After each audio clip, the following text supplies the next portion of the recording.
जय हिंद दोस्तों, स्वागत है आपका आखिरी बार में। मैं भारत और हम पढ़ रहे हैं रीजनिंग। हम लोगों ने रीजनिंग में स्टार्ट कर दिया है पासा। मैंने पिछले वीडियो में सिर्फ ये बताया था कि हमें कितना पढ़ना है पासा में, बस। मैंने अभी पासा आपको पढ़ाया नहीं है। और मैंने बताया था कि हमें 5 केस पढ़ने हैं पासा में, क्योंकि जब तक हम 5 केस पासा के नहीं पढ़ेंगे तब तक हमारा डाउट बना रहेगा।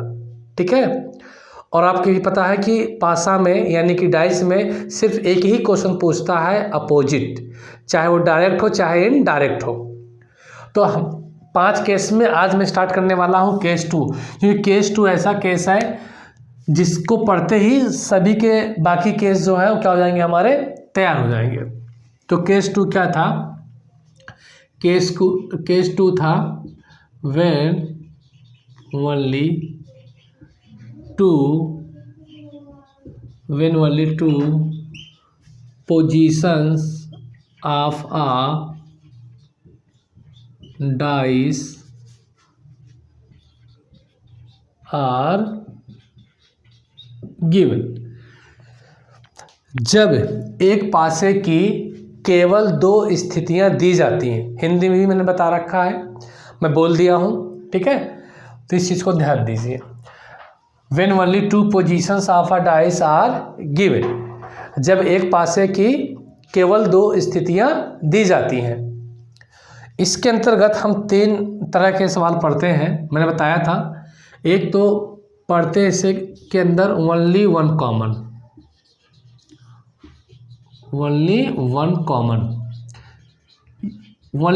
का मतलब क्या है कि सर जब एक ही पासा की 2 पोजीशंस दी हो और उनमें केवल कोई एक नंबर क्या हो, कॉमन हो, या कोई एक लेटर कॉमन हो, या कोई एक सिंबल कॉमन हो। यानी कहने का मतलब ये है कि जब कोई एक सरफेस क्या हो, कॉमन हो। ठीक है। तो आइए हम इस केस 2 का पहला पार्ट पढ़ते हैं, ओनली वन कॉमन। तो आज का जो पहला क्वेश्चन क्या है आपका?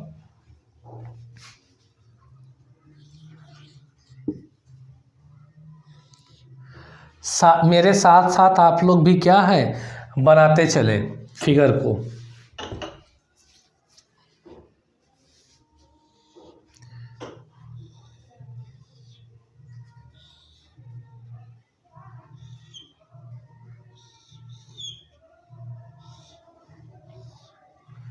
ठीक है, बहुत बड़ा बन गया। थोड़ा से बनाने में प्रॉब्लम हो सकती है आप लोगों को, क्योंकि जब आप फर्स्ट टाइम बनाएंगे तो थोड़ी सी दिक्कत हो सकती है।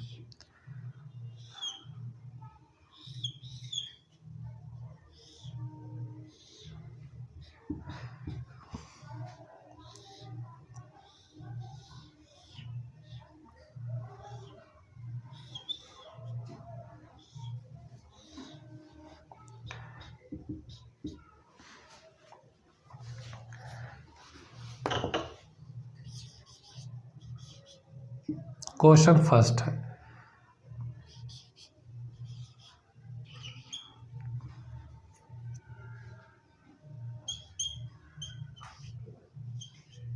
ठीक है। आपको बताना है कि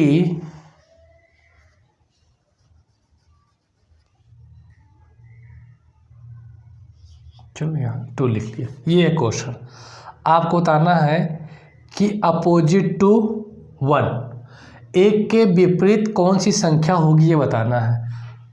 विच नंबर इज अपोजिट टू 1, ये बताना है। Which number is opposite to 1, ठीक है। आपको ये बताना है सवाल में कि एक के अपोजिट जो है कौन सी संख्या होगी। ठीक है। Which number opposite to 1।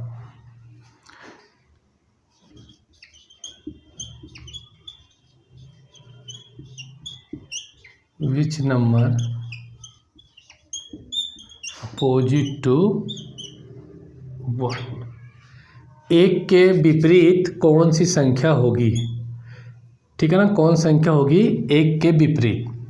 तो ध्यान दीजिए, ये केस 2 है। केस 2 में क्या होता है, जब पासा की दो पोजीशन क्या हो, गिवन हो, या कह सकते हैं कि दो चित्र क्या हो, गिवन हो। तो आप देख पा रहे हैं इस फिगर में और इस फिगर में ऐसी कौन सी संख्या है जो कॉमन है। तो यहाँ पे देखिए जो संख्या 2 है ना वो क्या है, कॉमन है। संख्या 2 क्या है, कॉमन है, ओनली वन कॉमन। तो यहाँ पे क्या हम यूज करने वाले हैं, ओनली वन कॉमन। यानी कि अगर संख्या 2 कॉमन है तो हम अपना आंसर कैसे देंगे। तो जब संख्या कोई एक संख्या क्या हो, कॉमन हो, तो संख्या को हम लोग इस तरीके से लिखते हैं। जैसे इस 2 को यहाँ पे लिख लिया, ये 2 है और ये क्या है, 2 है, कॉमन है, तो 2 को हमने यहाँ पे लिख लिया, ठीक है ना। एक 2 को यहाँ पे लिख लिया और इस 2 को कहाँ पे लिख लिया, हम लोगों ने यहाँ पे लिख लिया। इस 2 के हमें क्लॉकवाइज घूमना है।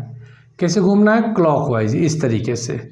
क्लॉकवाइज जानते हैं आप लोग, घड़ी की सुई की दिशा में, घड़ी की सुई की दिशा में क्या घूमना है। जब आप इस तरीके से क्लॉकवाइज घूमोगे तो जब आप 2 के क्लॉकवाइज घूमते हैं तो आपको कौन सी संख्या मिल रही है, पहले 3 मिल रही है, फिर कौन सी मिल रही है, 1 मिल रही है, तो लिख दिया 3 1, ठीक है। इसका काम खत्म। जो चीज़ें आपने यहाँ किया है वही चीज़ें आपको यहाँ भी करना है। यहाँ भी आपको 2 के क्लॉकवाइज घूमना, 2 ये क्लॉकवाइज मतलब घड़ी की सुई के दिशा में घूमना है। जब घड़ी की सुई की दिशा में घूमेंगे तो रास्ते में क्या मिलेगा आपको, 6 मिलने वाला है। देन उसके बाद क्या मिलेगा, आपको मिलेगा 5, ठीक है। इतना करते ही आपका आंसर क्या है, आ गया। इतना करते ही आपका आंसर क्या है, आ गया। ये जो संख्या एक दूसरे के नीचे लिखी हुई हैं ये है अपोजिट, ये सब क्या अपोजिट संख्या है। यानी कि 1 के अपोजिट क्या है, 5, या कह लो 5 के अपोजिट क्या है, 1। यहाँ पर देखो 3 के अपोजिट क्या है, 6, या 6 के अपोजिट 3। लेकिन 2 के अपोजिट कौन सी संख्या होगी, 2 के अपोजिट कौन सी संख्या होगी ये आपको बताना है। तो मैंने आपको बताया था जब भी संख्या लिखी जाती है, जब भी नंबर लिखे जाते हैं वो 1 2 3 4 5 और 6 तक ही लिखे जाते हैं। अब बताओ इनमें से ऐसी कौन संख्या है जो यहाँ पे क्या है, गायब है, जो यहाँ पे क्या है, नहीं दिखाई दे रही है। तो देखो 1 भी है, 5 भी है, 3 भी है, 6 भी है, लेकिन 4 नहीं है। तो जो संख्या बच जाती है वही क्या होती है, यहाँ पास लिखी हुई संख्या क्या होते हैं, अपोजिट होते हैं। तो ये सब के सब क्या, ये सब के सब क्या एक दूसरे के अपोजिट है। क्या है, अपोजिट। अपोजिट को हिंदी में बोलते हैं विपरीत। ये क्या है, विपरीत है। बात समझ में आ गई। तो आप ये कह सकते हैं कि सर 1 के अपोजिट जो संख्या होगी क्या होगी, 5। तो 1 के अपोजिट जो संख्या है, 1 के अपोजिट क्या हो गई, 5। यही क्या हो गया, आपका आंसर हो गया 5 का आंसर। यानी कि विच नंबर अपोजिट टू 1, कौन सी संख्या 1 के विपरीत है। तो 1 के विपरीत जो संख्या है वो क्या है, आपकी 5 है। और 2 के अपोजिट यहाँ पे कौन है, 4 है। 3 के अपोजिट कौन है, 6 है। ये बात समझ में आ गई। आपको घड़ी की दिशा में घूमना आता है, घड़ी की सुई की दिशा में घूमना आता है ना, उसे ही बोलते हैं क्लॉकवाइज, यानी कि दक्षिणावर्त। क्लॉकवाइज का मतलब होता है दक्षिणावर्त। दक्षिणावर्त की मीनिंग होती है घड़ी की सुई की दिशा में। अब एक सवाल आप लोगों के मन में ये होगा कि सर आप क्लॉकवाइज ही क्यों घूमें, आप क्लॉकवाइज ही क्यों घूमें, एंटी क्लॉकवाइज क्यों नहीं घूम रहे हैं आप, एंटी क्लॉकवाइज आप क्यों नहीं घूम रहे हैं। तो दोस्तों आप एंटी क्लॉकवाइज भी घूम सकते हैं, लेकिन ध्यान देना अगर यहाँ एंटी क्लॉकवाइज अगर आप घूमते हैं तो यहाँ भी एंटी क्लॉकवाइज ही आपको घूमना पड़ेगा, ठीक है ना, तभी आंसर आपका आएगा। चलिए हम एंटी क्लॉकवाइज घूम कर के चेक कर लेते हैं। पहले आप लोग इतना नोट कर लीजिए, आपका आंसर आपके सामने है। अब मैं बताता हूँ कि सर अगर एंटी क्लॉकवाइज घूमेंगे तो क्या आंसर हमारे अलग अलग आएंगे। चलो एंटी क्लॉकवाइज घूम लेते हैं। क्लॉकवाइज नहीं, कैसे घूमेंगे, हम एंटी क्लॉकवाइज घूमेंगे। अब एंटी क्लॉकवाइज का मतलब क्या होता है, वामावर्त। वामावर्त का मतलब क्या हुआ, वामावर्त का मतलब हुआ घड़ी की सुई के विपरीत दिशा में, घड़ी की सुई के विपरीत दिशा में, ठीक है ना। तो मैं अभी सारी चीज़ें बता दूंगा आपको, डोंट वेरी। एंटी क्लॉकवाइज घूमो इस तरीके से, घड़ी की सुई की विपरीत दिशा ये है, इसे कहा जाता है एंटी क्लॉकवाइज। यहाँ भी कैसे घूमना है आपको, एंटी क्लॉकवाइज ही घूमना है, घड़ी की सुई की विपरीत दिशा में, ठीक है। अब एंटी क्लॉकवाइज घूमना मैं इसे अलग से करके दिखाता हूँ। आपने देखा यहाँ पे क्या कॉमन है, टू कॉमन था, तो हमने टू को यहाँ लिखा। एंटी क्लॉकवाइज आप घूमोगे तो पहले क्या मिलेगा आपको, 1 मिलेगा, फिर क्या मिलेगा, 3 मिलेगा, 1 मिलेगा, फिर क्या मिलेगा, 3 मिलेगा, है ना। अब इस फिगर का काम समाप्त हो गया। इस फिगर में आप आइए, 2 के एंटी क्लॉकवाइज घूमेंगे तो यहाँ पे क्या मिलने वाला है, 5 और 6, ठीक है। अब बताओ कौन संख्या छिप गई, 4। अब देखो ये एक दूसरे का अपोजिट है, 1 के अपोजिट क्या 5 है, 3 के अपोजिट क्या 6 है, सेम आंसर आया। यहाँ पे देखो 3 के अपोजिट 6 था, वहाँ भी 3 के अपोजिट क्या 6 है। यहाँ 2 के अपोजिट 4, वहाँ पे 2 के अपोजिट क्या 4 है। यहाँ 1 के अपोजिट 5 है, वहाँ भी 1 के अपोजिट क्या है 5 है। तो चाहे आप क्लॉकवाइज घूमें चाहे आप एंटी क्लॉकवाइज घूमें, आंसर आपका सेम आएगा। तो इनमें से कोई एक घूमना आप लोग सीख ले। अब मेरे हिसाब से आप लोगों को क्लॉकवाइज घूमना क्या पड़ेगा, ठीक पड़ेगा, है ना। तो क्वेश्चन नंबर फर्स्ट है। अगर आप लोगों को ये बात समझ में आ गई है तो फिर मैं भी एक ऐसा बेसिक सा क्वेश्चन देता हूँ, आप लोग करके दिखाएं, ठीक है।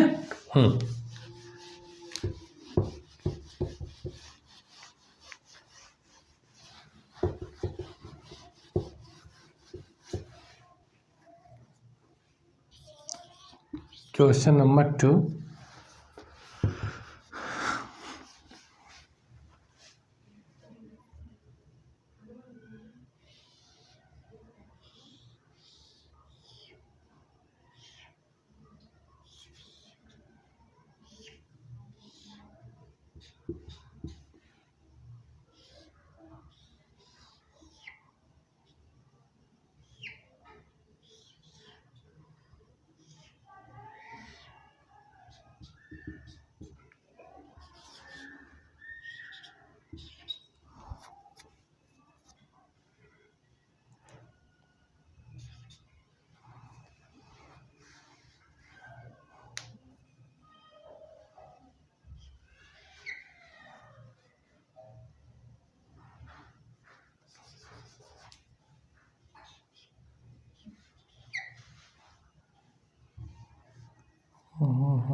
चलिए बताना है अपोजिट टू 3, 3 के विपरीत कौन सी संख्या है। Which number is opposite to 3, is तो लिखा ही नहीं गया। चलिए ये क्वेश्चन नंबर आपका 2 है।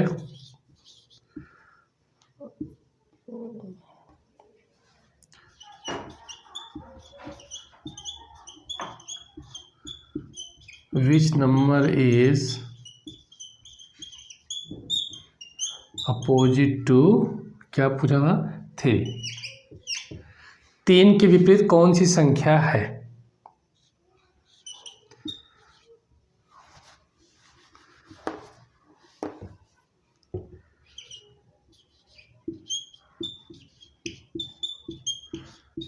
तीन के विपरीत कौन सी संख्या है। 3 के विपरीत कौन सी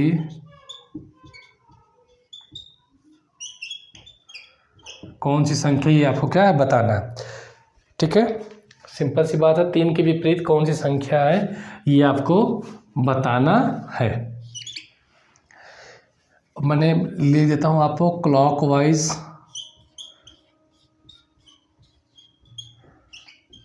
क्लॉकवाइज और एक होता है आपका एंटी क्लॉकवाइज। मीनिंग समझना चाहते हैं, इसका मतलब होता है घड़ी की सुई की दिशा में।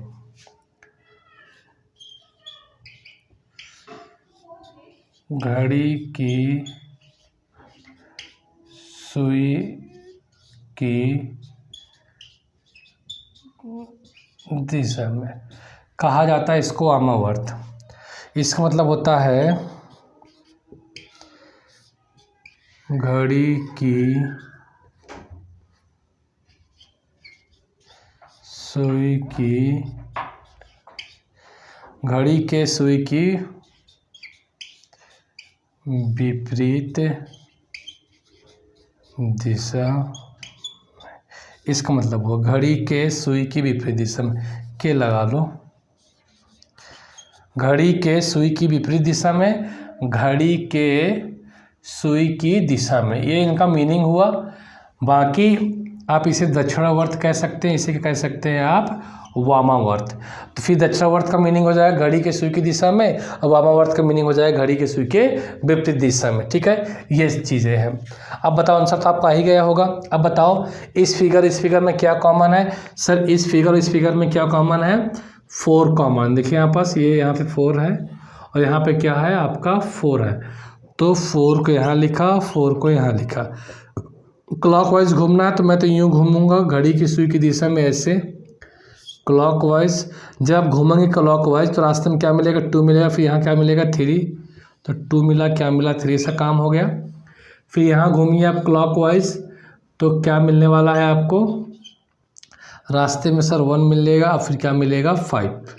तो सर 3 के अपोजिट क्या हो गया 5, 1 के अपोजिट क्या हो गया 2, या 2 के अपोजिट 1 हो गया, और 4 के अपोजिट क्या होगा, 4 के अपोजिट होगा 6। क्यों, क्योंकि सर 1 से लेकर 6 तक की संख्या में सभी संख्याएं दिख रही हैं, लेकिन 6 नहीं दिख रहा है, इसलिए 4 के अपोजिट कौन होगा, 6 होगा। तो आंसर क्या है आपका, पूछा क्या, which number is opposite to 3, तो 3 के अपोजिट कौन सा नंबर है, 3 के अपोजिट जो नंबर है वो क्या है आपका 5 है। तो आंसर यहाँ पे हमारा क्या हो गया 5 हो गया। ये बात आप लोगों को समझ में आ गई होगी, तो हम लोग आगे चलते हैं। ठीक, चलिए एकदम बेसिक से सीखो। ये एसएससी में आता है, यूपी पुलिस में आता है, बैंक को छोड़कर मोस्टली जो है सभी एग्जामों में क्या आता है, बैंक में नहीं आता, ये है कि नहीं।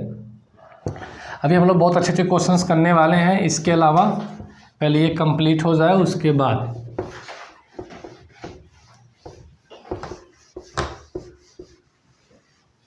जी हाँ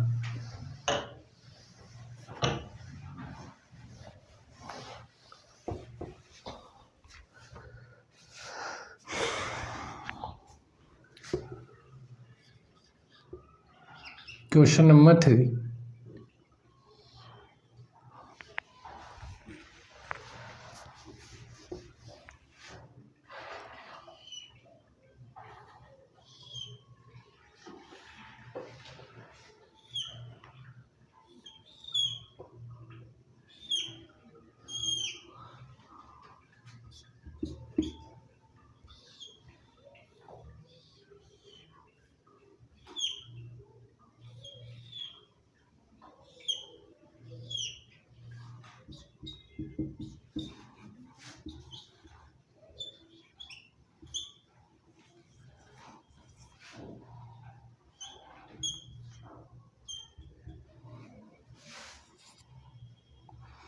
बताना है आपको अपोजिट टू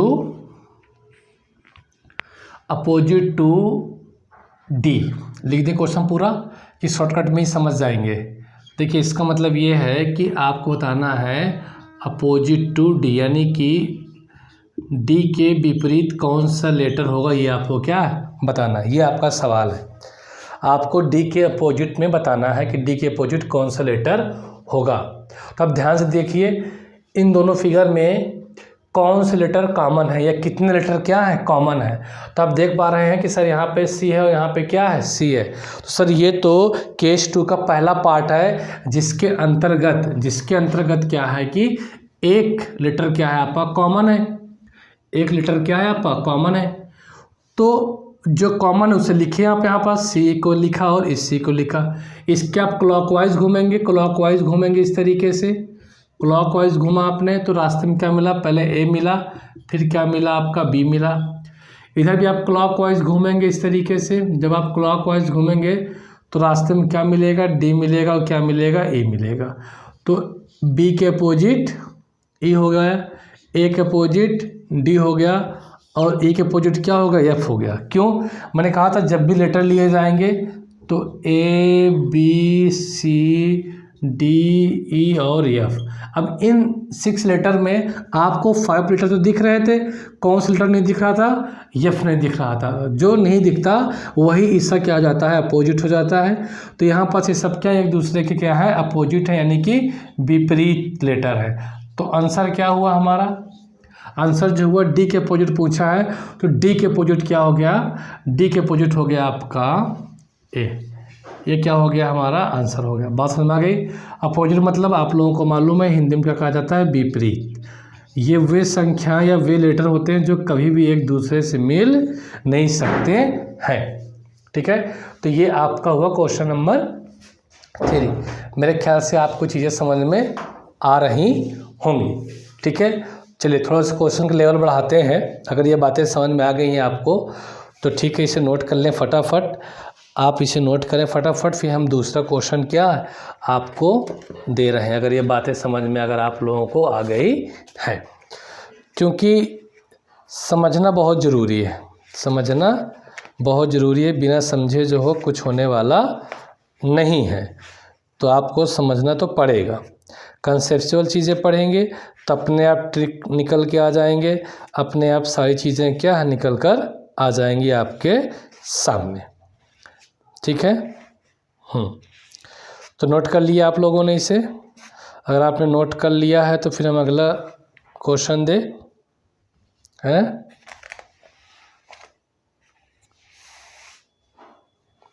चलो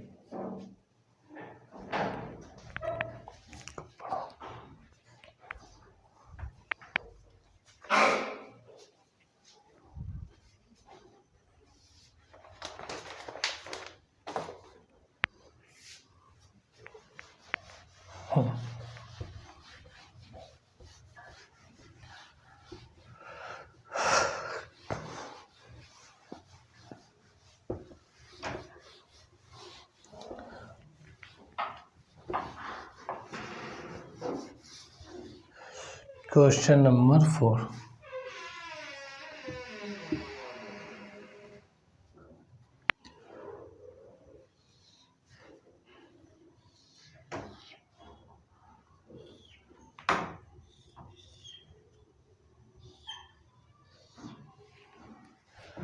अट्रैक्टिव फिगर नहीं बन पा रहा है, बनेगा।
ठीक है, ये है आपका डाइस, यानी कि डाइस की क्या है? 2 क्या है? पोजीशन है। ठीक है, इसे आप लोग नोट कर सकते हैं। उसके बाद आप लोग ध्यान दीजिए, क्वेश्चन क्या पूछा है?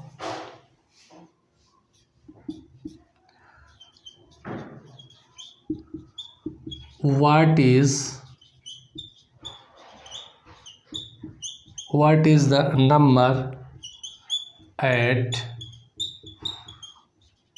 bottom surface figure 1? bottom surface figure 1, चित्र 1 की निचली सतह पर कौन सी संख्या है? चित्र 1 की निचली सतह पर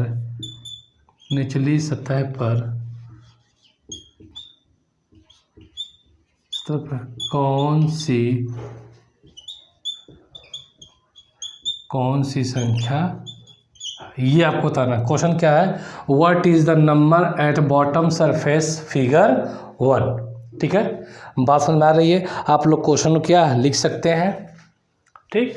what is the number at bottom surface of figure 1, of figure 1, of लगा लीजिए प्रीपोजिशन, ऑफ फिगर 1। तो बताना है चित्र 1 की निचली सतह पर कौन सी संख्या है। तो मैंने कहा था क्वेश्चन जो पासम बनता है वो सिर्फ एक ही बनता है, वो क्या पूछ रहा है, अपोजिट के बारे में पूछ रहा है। लेकिन यहाँ पे इनडायरेक्ट पूछ रहा है, जिसे आप जो है दिमाग लगाइए। क्या बोल रहा है कि बॉटम सरफेस ऑफ फिगर, यानी कि चित्र 1 में बॉटम सरफेस पे कौन सी संख्या, ये आपको पता करना है। तो बॉटम सरफेस में कौन सी संख्या होगी, बॉटम सरफेस में सर वही संख्या होगी जो 3 क्या होगी, अपोजिट होगी, जो 3 के अपोजिट होगी। क्योंकि मैंने पिछली वीडियो में बताया था कि जो टॉप सरफेस होती है वो बॉटम सरफेस से क्या होती है, अपोजिट होती है। जो टॉप सरफेस होती है वो क्या होती है, बॉटम सरफेस से क्या होती है, अपोजिट होती है।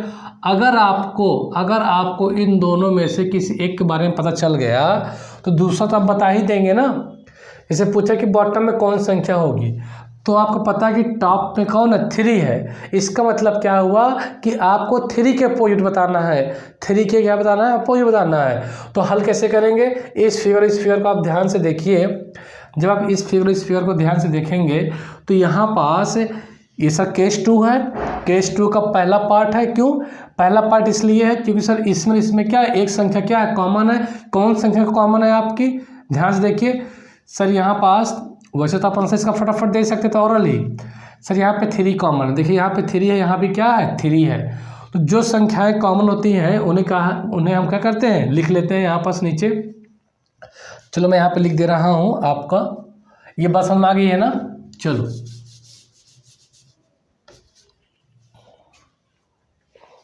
यहीं पे लिख देता हूँ, 3 है तो 3 क्या है, कॉमन है। एक 3 ऊपर, एक 3 कहाँ, नीचे। इस 3 के क्लॉक वाइज आपको घूम जाना है। जैसे ही आप लोग इसके क्लॉक वाइज रोटेट करेंगे, टर्न होंगे, तो रास्ते में क्या क्या मिलेगा, 3 के बाद 4, 4 के बाद क्या मिला, 2 मिला। नाउ 3 के क्लॉक वाइज इधर भी घूम जाना है आपको, तो क्या मिलने वाला है आपको, 6 और 5। ठीक है, अब देखो कौन सी संख्या बच गई, जो संख्या बच गई, कौन सी संख्या नहीं दिखाई जा रही सर, यहाँ पे 6 संख्या होती हैं, 6 नंबर होते हैं, जिसमें से दिखाई नहीं दे रहा है कौन सा, 1।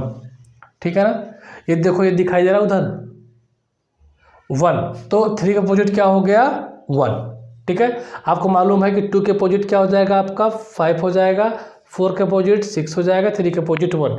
सवाल में क्या पूछा है कि बॉटम में कौन सी संख्या है फिगर 1 में, तो फिगर 1 में अगर टॉप में 3 है तो बॉटम में कौन सी होगी संख्या, सर 1 होगी। क्योंकि 3 के अपोजिट कौन सी संख्या आई है, 3 के अपोजिट आई है आपकी 1, तो आंसर क्या हो गया हमारा 1। चलिए इसी में ही एक क्वेश्चन और लिख लीजिए, एक क्वेश्चन और लिख लीजिए, what is the number at bottom surface, what is the number at bottom surface of figure 2। चित्र 2 की निचली सतह पर, चित्र 2 की निचली सतह पर कौन सी संख्या है, कौन सी संख्या है। तो सिंपल सी बात है। अब देखो इसके निचली सतह पे पूछा है फिगर 2 की, तो फिगर 2 ये है, तो निचली सतह पे कौन संख्या होगी, सर जो संख्या 6 के क्या होगी, अपोजिट होगी। तो यहाँ पे 6 के अपोजिट कौन है, 4 है, इसलिए आंसर क्या हो जाएगा अपना 4। ठीक है ना, तो सिर्फ एक ही सवाल पूछता है क्या, अपोजिट, चाहे वो डायरेक्ट पूछे चाहे वो इन डायरेक्ट पूछे, तो एक ही चीज़ें पूछता है अपोजिट नंबर के बारे में, यानी कि विपरीत संख्या के बारे में। बात समझ में आ गई। तो ये है आपका क्वेश्चन नंबर 4। क्वेश्चन नंबर क्या है, ये आपका 4 है। ठीक है, आइए कुछ क्वेश्चन के लेवल को थोड़ा क्या करते हैं हम लोग और बढ़ाते हैं।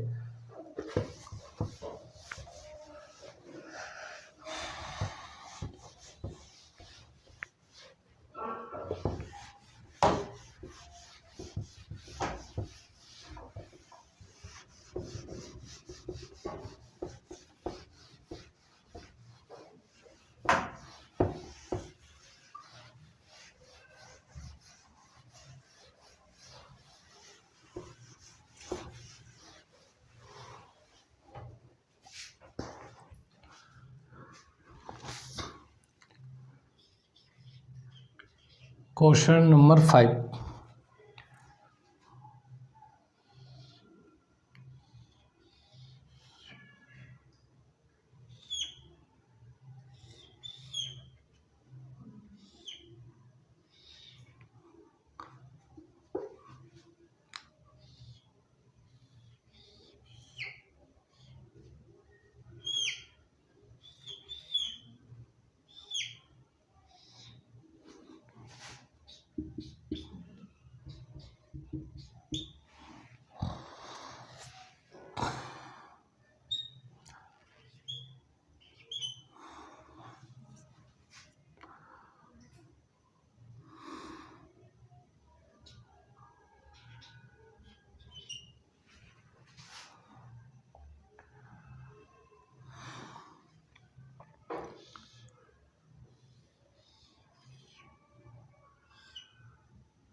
साथ ही साथ आप लोग लिखते भी चलिए।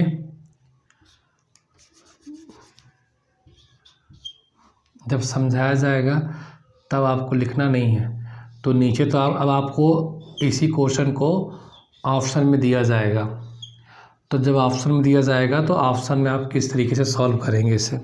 ठीक है, ऑप्शन में आप इसे किस तरीके से सॉल्व करेंगे सारी चीज़ें बताई जाएंगी, क्योंकि ये सब सिखाना बहुत ज़रूरी है।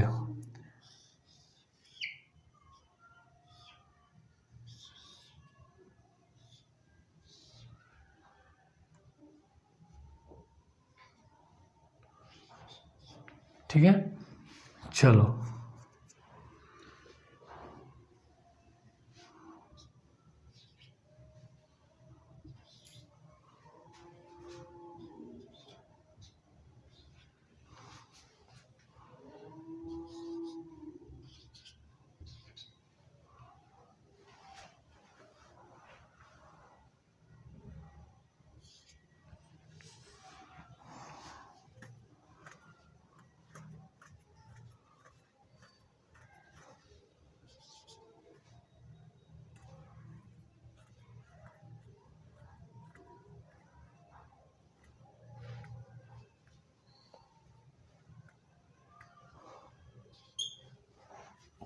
आपको बताना है which option is correct, which option is correct. आपको जो क्वेश्चन है वो यही है, विच ऑप्शन इज करेक्ट।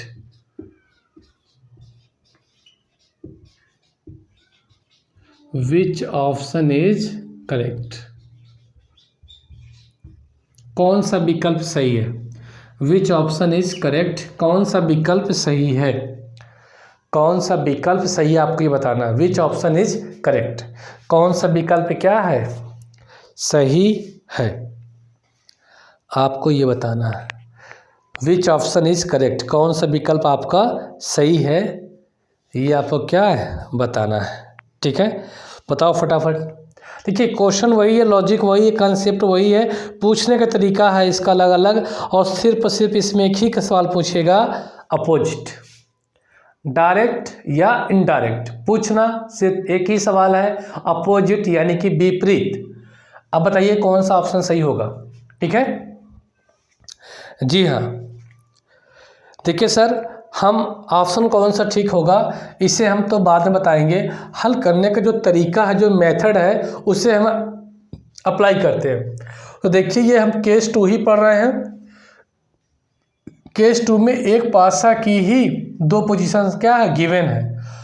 और इस क्वेश्चन का मतलब ये हुआ हमें एक पासा की 2 पोजीशंस तो दी गई हैं और इसमें से इन चारों में से तीसरी पोजीशन कौन है कि जो एकदम सही है कि हाँ भाई एक ही पासा क्या है, वो भी अगली पोजीशन क्या है हमारी सही है। समझ रहे सवाल का मतलब क्या हुआ?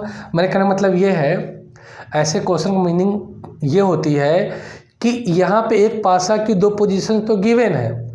अब इस सवाल का पूछने का मतलब ये है कि तीसरी जो पोजीशन होगी कौन सी होगी, इन चारों में से कौन सी होगी ये पता करना। एक्चुअल मीनिंग ये है इसका, है ना, कि जो थर्ड पोजीशन होगी इस क्वेश्चन की वो कौन सी होगी, ये इसकी मेन मीनिंग है।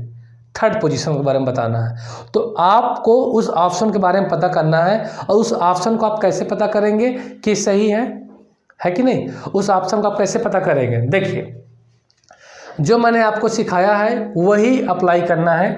आप देखिए इसमें कौन सी संख्या कॉमन है। सर आप देख रहे हैं यहाँ पे कॉमन क्या है, 1 यहाँ और यहाँ भी क्या है, 1 कॉमन है। चलिए आइए हम लोग सॉल्व करते हैं। 1 को यहाँ लिखा और 1 को यहाँ लिखा। क्लॉकवाइज घूमो चाहे एंटी क्लॉकवाइज, सर क्लॉकवाइज ही घूमिए क्योंकि एक चीज़ घूमना अगर हम लोग सीख गए तो दूसरे घूमने की ज़रूरत नहीं है। क्लॉकवाइज घूमेंगे यानी कि घड़ी की सुई की दिशा में घूमेंगे तो रास्ते में क्या मिलेगा आपको, 2 मिलेगा, फिर क्या मिलेगा, 3 मिलेगा। ठीक है, यहाँ क्लॉकवाइज घूमेंगे तो आपको क्या मिलेगा रास्ते में, सर 5 मिलेगा और 4 मिलेगा। इसका मतलब 3 के अपोजिट 4 है, 2 के अपोजिट क्या 5 है, तो 1 के अपोजिट क्या है, 6 है। ये बात समझ में आ गई। अपोजिट आपने हर एक नंबर क्या है निकाल लिया, हर एक नंबर का अपोजिट क्या है आप निकाल लिया।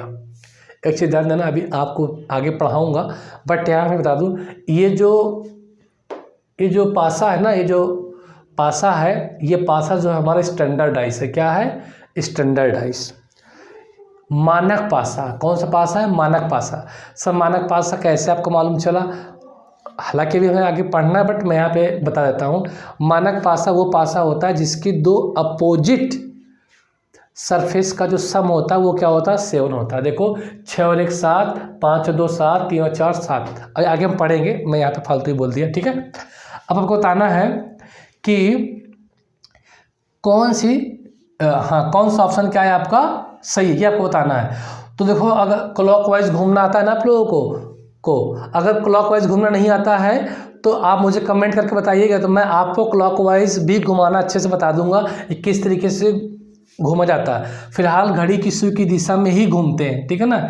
ये हमेशा सिंबल ऐसे होता है कि इसका क्लॉकवाइज का, और एंटी क्लॉकवाइज का हमेशा सिंबल क्या होता है, ऐसे होता है। एरो हमेशा ऐसे भागती रहेगी। ये आपका क्लॉकवाइज, ये है आपका एंटी क्लॉकवाइज। देख रहे हैं आप एरो कैसे हमेशा इधर साइड है, नीचे की ओर। देखो हमेशा कहाँ है कि नीचे की ओर, और एंटी क्लॉकवाइज में कहाँ रहेगा, हमेशा ऊपर की ओर। ठीक है, इस तरीके से घूमते हैं। अब बकवास हो गई बहुत, अब बताओ आंसर क्या होगा। देखो अब मैं आप लोगों को एक नया रूल बताने जा रहा हूँ। पूरे पासा का ब्रह्मास्त्र, जो पासा का जो ब्रह्मास्त्र है ना, जो शक्ति है वो अब कंसेप्ट में क्या है बताने जा रहा हूँ, उस शक्ति के बारे में आपको बताने जा रहा हूँ जो पासा के लिए ही है। ठीक है ना, अगर उस शक्ति के बारे में अगर आप लोग जान गए, उस ब्रह्मास्त्र के बारे में आप लोग जान गए तो पासा का हर एक सवाल चुटकी में क्या है करके दिखा देंगे। ठीक है, तो ये ब्रह्मास्त्र क्या है, देखिए वो ब्रह्मास्त्र ये है कि इस फिगर अगर आप देखते हैं तो यहाँ 1 है और 6 है, 2 है, तो 1 6 क्या है, अपोजिट है। क्या है, अपोजिट है। ठीक है, अब मुझे बताओ कभी छत फर्श से मिल सकती है, जो छत है कभी आपकी ज़मीन से मिल सकती है। जिस कमरे में अगर आप बैठे हैं उस कमरे की जो छत है क्या आपकी ज़मीन से मिलेगी, नहीं मिल सकती। सर तभी संभव है जब कमरा रहे ही ना, डैमेज हो जाए, गिर जाए। ठीक है, लेकिन हमें कमरे को डैमेज तो करना नहीं है। क्या आसमान कभी ज़मीन से मिल सकता है, नहीं मिल सकता। ये एक दूसरे क्या है, अपोजिट है। इसका मतलब क्या है कि सर कभी भी अपोजिट संख्याएं एक साथ दिखाई नहीं दे सकती। कभी भी अपोजिट संख्या हो या नंबर हो या सिंबल हो एक साथ दिखाई नहीं दे सकती। अगर एक साथ दिखाई दे दी इसका मतलब कि वो क्या है, बात गलत है। बात तो क्या है, गलत है। तो अपोजिट नंबर हो या अपोजिट सिंबल हो एक साथ कभी भी दिखाई नहीं देते हैं। बात समझ में आ गई। इसका मतलब ये क्या हो गया, आपका गलत हो गया। यहाँ भी क्या 1 6 है, इसका मतलब क्या होगा, गलत होगा। क्यों? क्योंकि सर ये अपोजिट है और अपोजिट संख्या एक साथ दिखाई नहीं दे सकती। ठीक है। यहाँ पे देखो 2 3 4 है, 2 3 4 है, 3 4 आ गया ना, 3 4 आ गया तो ये एक दूसरे क्या है, अपोजिट है। ये एक साथ दिखाई नहीं दे सकती है। ठीक है। और दूसरी बात ध्यान से सुनो, 1 और 6 एक साथ छिप भी नहीं सकती हैं। तब भी यहाँ पे क्या हो जा रहा था, गलत हो जा रहा था। तब भी यहाँ पे क्या हो जा रहा था, गलत हो जा रहा था। 3 4 तो अपोजिट है। अगर मान लो यहाँ पे 4 न होकर, चलो ठीक है 4 ही रखो, 5 कर देते तब भी अपोजिट हो जाता। तो दूसरा कंसेप्ट क्या हुआ आपका कि सर न तो एक साथ ये छिप सकती हैं और ना ही तो एक साथ ये दिखाई दे सकती हैं। और 3 4 अपोजिट है, इस वजह से पूरा क्या हुआ, गलत हो गया। अब देखो यहाँ 2 है 4 है 6 है, 2 है 4 है 6 है, तो ये देखो ये पड़ोसी सतह है, ये आपकी अपोजिट नहीं है। क्या 2 के अपोजिट 4 या 6 है क्या? नहीं है। 2 के अपोजिट तो सर 5 है। क्या 4 के अपोजिट यहाँ पे कहीं 3 है क्या? नहीं है। 4 का अपोजिट तो 3 है और 6 का अपोजिट क्या होता है, 1 होता है। इसका मतलब क्या है कि ये ऑप्शन हमारा क्या है, सही है। क्योंकि सर ये क्या है, पड़ोसी सतह है और पड़ोसी सतह एक साथ दिखाई दे सकती है। ठीक है ना। तो बात समझ में आ गया। आपने क्या सीखा कि 2 opposite number can be never seen together and also can be never hidden together. 2 विपरीत संख्याएं ना तो कभी एक साथ दिखाई दे सकती हैं और ना ही कभी एक साथ छिप सकती हैं। इस बात को आपको याद हमेशा रखना है क्योंकि यही ब्रह्मास्त्र है।